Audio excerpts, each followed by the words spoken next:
Right now at the main base of operations, the main headquarters of Jesus' ministry 2,000 years ago.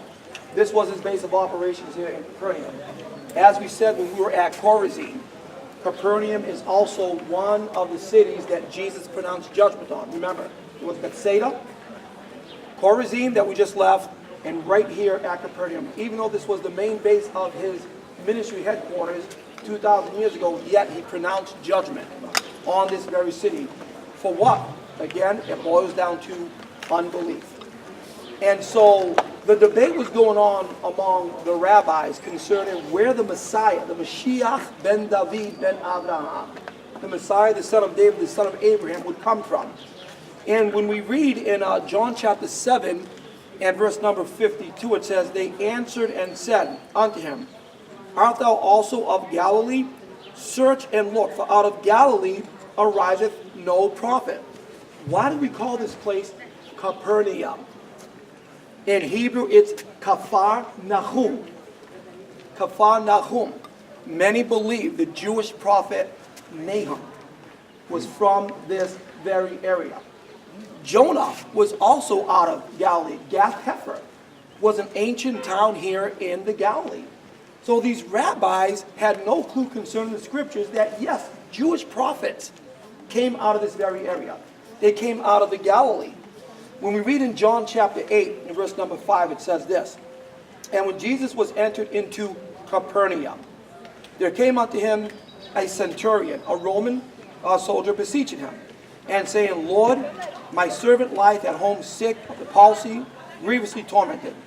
Jesus saith unto him, I will come and heal him. The centurion answered and said, Lord, I am not worthy that thou shouldest come under my roof, but speak the word only, and my servant shall be healed." This is a Gentile here, a Roman centurion of high rank. He comes to the Messiah of Israel, a Jew, a rabbi, Jesus, and says, Lord. That's not with a small L, by the way. The Bible has it as a capital L. Amen. L-O-R-D. Remember Psalm 110? Adonai said unto my Adonai. The Lord said unto my Lord, sit thou on my right hand until I make thine enemies thy footstool. So the debate was, will the Messiah come out of Galilee? Well, of course the Messiah would come out of Galilee. You remember the prophecy in Isaiah chapter 9, verses 1 through 3? And Hillel made a reference to this, so I'm just going to read it for you quickly here. It's a prophecy concerning the ministry of the Messiah in Isaiah chapter number 9, and if I can get to there, Isaiah chapter 9 and verse 1. The birth of the Prince of Peace, the Sar Shalom. Nevertheless, the dimness shall not be such as was in her vexation, when at the first he lightly afflicted the land of Zebulun and the land of Naphtali. That's where we're in the tribal areas of Zebulun and Naphtali, allotted to those two tribes. And afterward did more grievously afflict her by the way of the sea, that sea right there, by the way of the sea beyond Jordan in Galilee of the nations. The people that walked in darkness have seen a great light. And they that dwell in the land of the shadow of death, upon them hath the light shined. That is a prophecy 700 years before the birth of the Son of God. 700 years before the birth of Israel's Messiah. That he would come out of the Galilee. That he would be a light to the nations. You know, it reminds me of what Jesus said in Matthew chapter 5 and verse number 16. What did he say? Let your light so shine before men, that they may see your good works and glorify your Father which is in heaven. How do you say light in Hebrew? Or. O-R. Or.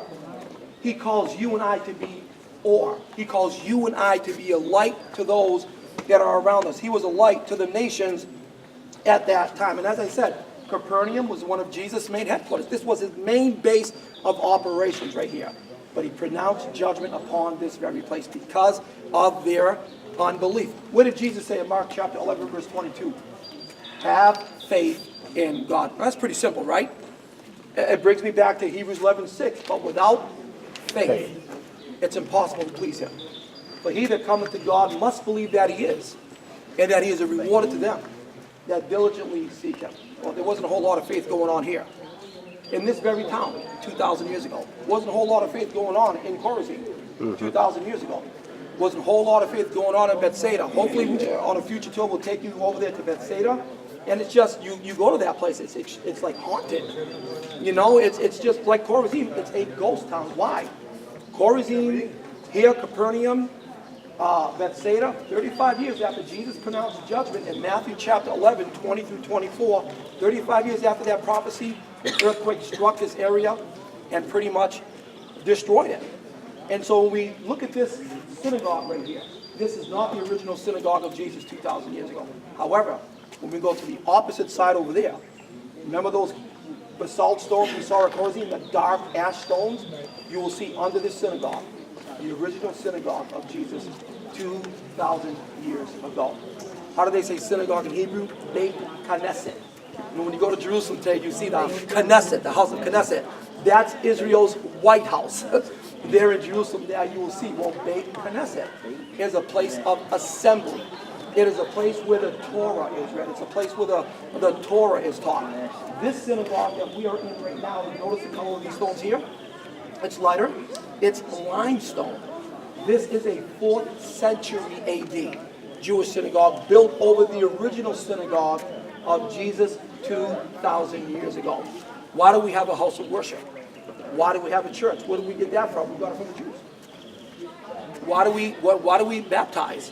Where did we get that from? We took that from the Jews. You saw a 2,000-year-old mikvah. Remember that word? Everyone say mikvah. Mikvah is a Jewish ritual bath. Before a Jew can go into a house of worship, especially the temple in Jerusalem, you see all over Jerusalem. Mikvahs, they're everywhere, hundreds of them. They had to go down the unclean steps. There's 2 flights of steps there. One that goes down, one that comes up. They would go down the unclean steps. They would not sprinkle. They would immerse. They dunked. They would immerse themselves Sheva 7 times in that mikvah. And after doing that, they would come up the clean steps. They would dry themselves off. Now they are ritually purified. They are ritually cleansed to go into the Beit HaMikdash, to go into the temple in Jerusalem. Can you imagine, say, Brother Rick is going down the unclean steps for a mikvah. I'm coming up the unclean steps. If him and I just bumped elbows, maybe an unclean, guess what? Watch again. Bingo. Have to go right back down the unclean steps. You know Take another something? dump. It's not water that washes clean. No. You know where I'm going with this, aren't you? It's the blood. 1 John 1:9. The blood of Jesus Christ, his Son, cleanseth us from all sin. It's the blood that washes away our sins. Amen. Just like they did in the Passover. The lamb was slain, its blood was sprinkled upon the doorpost. Amen. And when God, we say the angel of death. We don't find that in the book of Exodus. It doesn't say the angel of death. I know we watched the 10 Commandments at Charlton Heston. It said when God went through, he said, if the blood wasn't applied, the firstborn of that house, dead. But if the blood was there, guess what? There's salvation right there.